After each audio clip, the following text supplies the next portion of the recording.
आवाज उन ब्राह्मणों ने भी लगाई थी जब औरंगजेब ने वृंदावन में मंदिर तोड़ने का संकल्प किया। बड़ी जोर से आवाज लगाई। गोविंद देव के मंदिर से द्वारिकाधीश को ब्राह्मणों का कत्ल किया उसने, लेकिन कुछ ब्राह्मण दौड़ के बचा ले गए राजस्थान।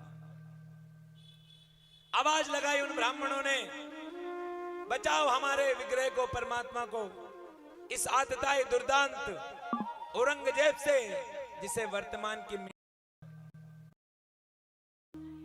आवाज लगाई। आवाज उन ब्राह्मणों ने भी लगाई थी जब औरंगजेब ने वृंदावन में मंदिर तोड़ने का संकल्प किया।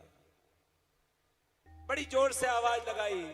गोविंद देव के मंदिर से द्वारिकाधीश को ब्राह्मणों का कत्ल किया उसने, लेकिन कुछ ब्राह्मण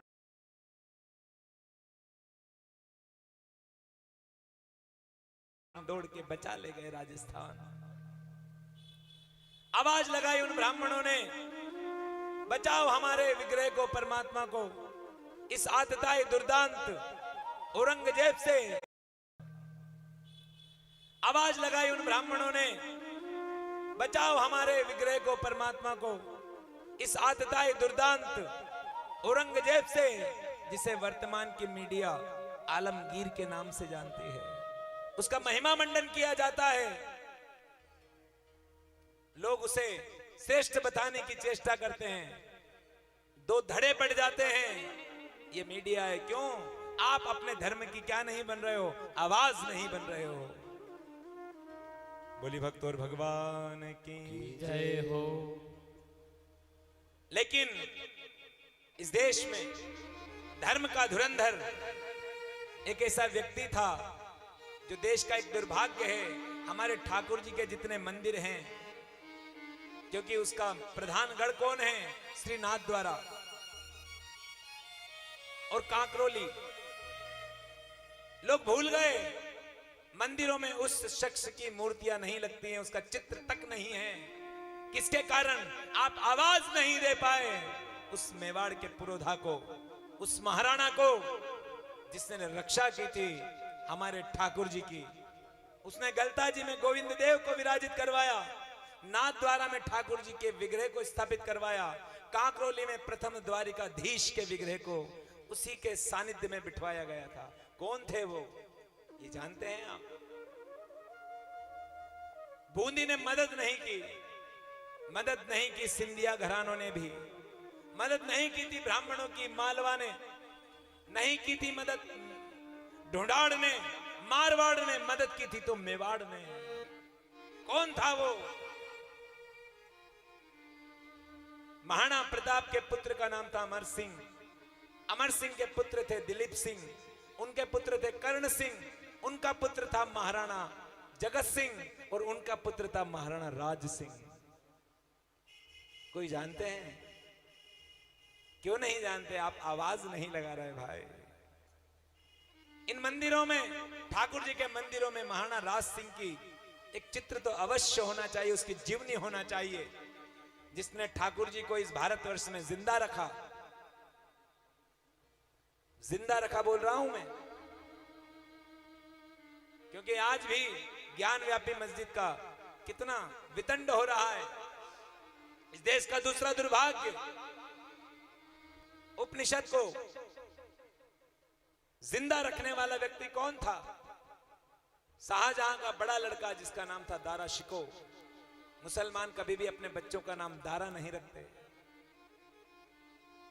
औरंगजेब रखेंगे, मुराद रखेंगे, सब रखेंगे, लेकिन दारा नहीं रखेंगे।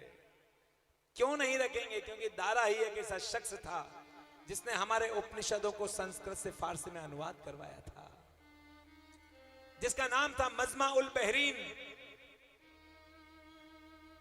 कभी पढ़ा करो, कभी किचन से छुट्टी लेकर के इन अनुपमाओं से, कभी कार्तिक नायरा से छुट्टी लेकर के कभी इन्हें सर्च कर लिया करो,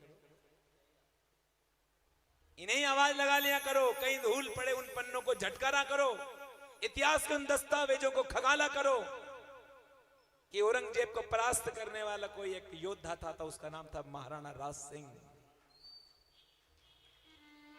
ऐसे ही नहीं कह रहा हूं, मेवाड़ में प्रशस्ति रखी हुई है, किशनगढ़ की एक राजकुमारी थी जिसका नाम था चारुमती। दबाव के चलते, जयपुर राजघराने के दबाव के चलते उस सुंदर कन्या का जबरदस्ती विवाह तय कर दिया गया था औरंगजेब के साथ। उसने अपने रक्त से पत्र लिखा था चारुमती ने महाराणा राज सिंह को कि अगर आप सनातनी हो तो मुझसे विवाह करने आ जाना, नहीं तो जहर खा के जान दे दूंगी। आवाज लगाई थी उसने उस महाराणा को, आंखों में आंखें डाली थी उस मुगल सल्तनत को। महाराणा राज सिंह ने चारुमती को हरण करके लाया था भगवान श्री कृष्ण के बाद। हमारे देश का एक राजा, कभी उसे पढ़ाया नहीं गया भाई। किसके कारण? आपने इतिहास को क्या नहीं दी? आवाज नहीं दी। आवाज देना पड़ेगी। बोली भक्त और भगवान की जय हो। शिवाजी ने पत्र लिखा औरंगजेब को, बस तमारी लाड़ी ले भाग्यो, तुमसे कहीं नहीं बनी। उकसाया, चढ़ाई कर दी उस औरंगजेब ने मेवाड़ पर। कहते हैं उस युद्ध में औरंगजेब की हार होती है। 6 मास तक कैद में रहता है औरंगजेब। तभी रक्षाबंधन आता है। उसकी बेटी मेहरुनिसा वो पूछती है राजपुतानी उन बहनों से कि क्या कर रही हो? कि हम रक्षाबंधन का पर्व बना रहे हैं। कि इससे क्या होता है कि भाई की कलाई में बहन जब राखी बांधती है ना, तो भैया उसकी इच्छा पूरी करता है। अच्छा, थाली सजा करके राखी रखकर महाराणा राज सिंह की कलाई में जब वह औरंगजेब की लड़की राखी बांधती है तो पूछती है कि बोलो बहन क्या चाहिए? कि मेरे पिता को जो कैद कर रखा है उसे मुक्त कर दो। ये पढ़ाया नहीं गया, क्यों? आपने आवाज नहीं दी इतिहास को। कोई एक बात झूठी नहीं है, सब लिखित दस्तावेज हैं ये। लेकिन आपके दिमाग में जो चीज डाली गई, आप गुलाम रहे, गुलाम रहे, गुलाम रहे, गुलाम रहे। आज भी आपकी संतान गुलाम पैदा हो रही है। किसके कारण? आवाज नहीं दे रहे हो सनातन को भाई।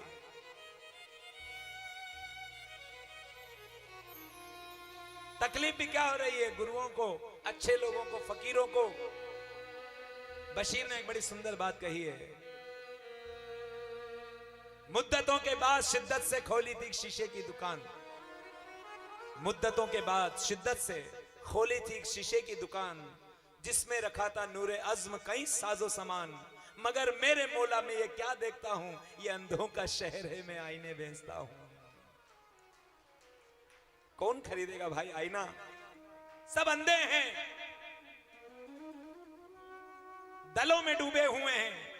कोई कांग्रेस है, कोई बीजेपी है, कोई बहुजन है, कोई आम आदमी हो गया, कोई परशुराम हो गया, कोई करनी सेना हो गया, कोई वैश्य महासभा हो गया। सब अलग अलग हो गए भाई, कोई सनातनी तो हुआ नहीं। आवाज दीजिए सनातन को। सनातन तब बचेगा जब परशुराम संगठन बंद हो जाएंगे।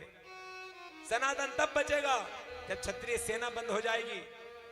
ये बामसेन, ये भीम, जब सब मिलकर के जब एक संगठन बनेगा जिसे सनातन कहते हैं, तब ये सनातन धर्म सुरक्षित होगा भाई।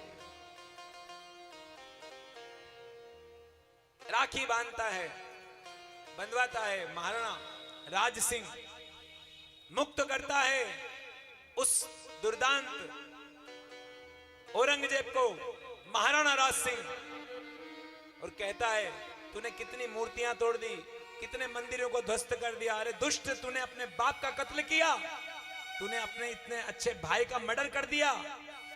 अब लो बताओ, उसे प्रधान बनाया जा रहा है हमारे इंडिया में, उसका महिमा मंडन किया जा रहा है, जिसने अपने बाप को भूखों तड़पा तड़पा के मारा। कभी कभी दुख होता है उसके अनुयायी, उसके मतावलंबियों के ऊपर भी, कि जिसने अपने सगे भाई का गला काट दिया वो कैसे श्रेष्ठ हो सकता है भाई? जिसने अपने बाप का कत्ल कर दिया वो कैसे श्रेष्ठ हो सकता है? लेकिन नहीं, उनके अनुयायियों को पट्टियां पड़ा रखी है।